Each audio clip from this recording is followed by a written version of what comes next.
Friends, welcome back to my channel. இன்றைக்கி நம்ம பார்க்க போகிற recipe chicken roll recipe. So யூஸ்வலாக பேக்கரியிலேருந்து நம்ம வாங்கியிருப்போம், ஆனால் அதில் ரொம்ப ஃபில்லிங் இருக்காது. ஸோ இது ஈஸியாகவே வீட்டில் பண்ணலாம். ஸோ இது எப்படி பண்ணலாங்கிறத பார்ப்போம். ஃபஸ்ட் ஒரு பவுலில் 2 டீஸ்பூன் ஈஸ்ட் ஆட் பண்ணிக்கோங்க. அப்புறமா 2 டீஸ்பூன் சுகர் ஆட் பண்ணுறேன்.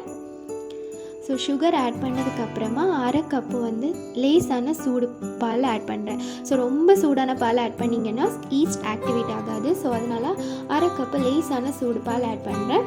பண்ணிவிட்டு இதை மிக்ஸ் பண்ணி விட்டுட்டு 15 நிமிஷம் அதை மாற்றி வச்சிடலாம். 15 நிமிஷம் கழித்து இதில் 1.5 கப்பு மைதா மாவை ஆட் பண்ணுறேன். இதில் கொஞ்சமாக உப்பு சேர்த்து கொஞ்சம் மிக்ஸ் பண்ணிக்கலாம்.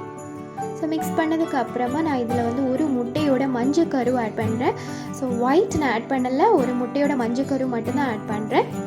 ஸோ முட்டையோட மஞ்சள் ஆட் பண்ணியாச்சு. இனி இதை வந்து ஸ்மூத்தான ஒரு மாவு பதத்துக்கு கொண்டு வரணும். நல்லா ஸ்மூத்தாக கொண்டு வந்ததுக்கப்புறமா மேலே வந்து ஆயில் அப்ளை பண்ணிவிட்டு 1 மணி நேரம் தனியாக மாற்றி வச்சிடலாம். இனி ஃபில்லிங் ரெடி பண்ணுறதுக்கு நான் இங்கே 100 கிராம் சிக்கன் எடுத்துக்கிறேன். அதில் 1 teaspoon ginger garlic paste, 1 teaspoon மஞ்சள் தூள், 2 டீஸ்பூன் பெப்பர் பவுடர் போட்டு கொஞ்சமாக தண்ணி விட்டு வேக வச்சுருக்கிறேன். அதை வந்து ஸ்ப்ரெட் பண்ணி எடுத்துக்கலாம். இனி ஒரு பேனில் 3 டேபிள் ஸ்பூன் எண்ணெய் விட்டுட்டு ஒரு கைப்பிடி அளவுக்கு கறிவேப்பிலை, ஒரு பச்சை மிளகாய் வந்து சாப் பண்ணி வச்சுருக்கிறேன், அதையும் ஆட் பண்ணிவிட்டு 2 கப்பு வெங்காயம் வந்து ரஃபாக சாப் பண்ணியிருக்கேன், அதையும் ஆட் பண்ணிக்கிறேன். ஸோ இதில் வெங்காயத்துக்கு கூட கொஞ்சம் உப்பு சேர்த்து நல்லா வதக்கிக்கலாம். அது டிரான்ஸ்பரண்ட் ஆகிறது வரைக்கும் நல்லா வதக்கணும். இது சிக்கனில் தான் பண்ணணும்னு கிடையாது, நீங்கள் மட்டனில் கூட பண்ணிக்கலாம், பீஃபில் கூட பண்ணிக்கலாம். ஸோ நான் இங்கே சிக்கனில் பண்ணிக்கிறேன். ஸோ இனி இதில் வந்து 1 teaspoon ginger garlic paste add பண்ணுறேன். அதோட பச்சை வாசனை போகிறது வரைக்கும் நல்லா வதக்கணும். ஜிஞ்சர் கார்லிக் பேஸ்ட் ஆட் பண்ணி வதக்கினதுக்கு அப்புறமா மசாலா பவுடர்ஸ் எல்லாம் சேர்த்துக்கலாம். நான் இங்கே 2 டீஸ்பூன் மிளகாய் தூள் ஆட் பண்ணுறேன், 1 டீஸ்பூன் பெருஞ்சீரகம் தூள் ஆட் பண்ணுறேன், அரை டீஸ்பூன் கரம் மசாலா ஆட் பண்ணுறேன். ஸோ உங்களுக்கு காரத்துக்கு ஏற்ற மாதிரி நீங்கள் அட்ஜஸ்ட் பண்ணிக்கலாம். ஸோ இது நல்லா வதக்கலாம் அதோட ராஸ்மெல் போகிறது வரைக்கும்.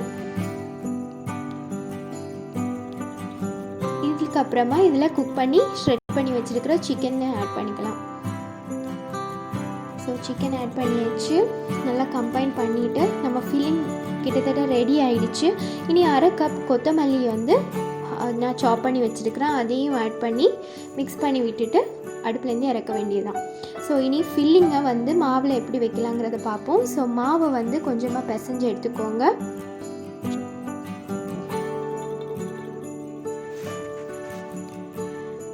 ஸோ இனி இந்த மாவை வந்து ஈக்குவலான பாலாட்டு உருட்டி எடுத்துடலாம். ஸோ நான் இங்கே வந்து 6லேருந்து 8 மீட் ரோல் சிக்கன் ரோல் கிட்ட வந்துச்சு. ஸோ இதில் பெருசாக இருக்கிறத இன்னும் 2 நான் எடுத்துட்டேன்.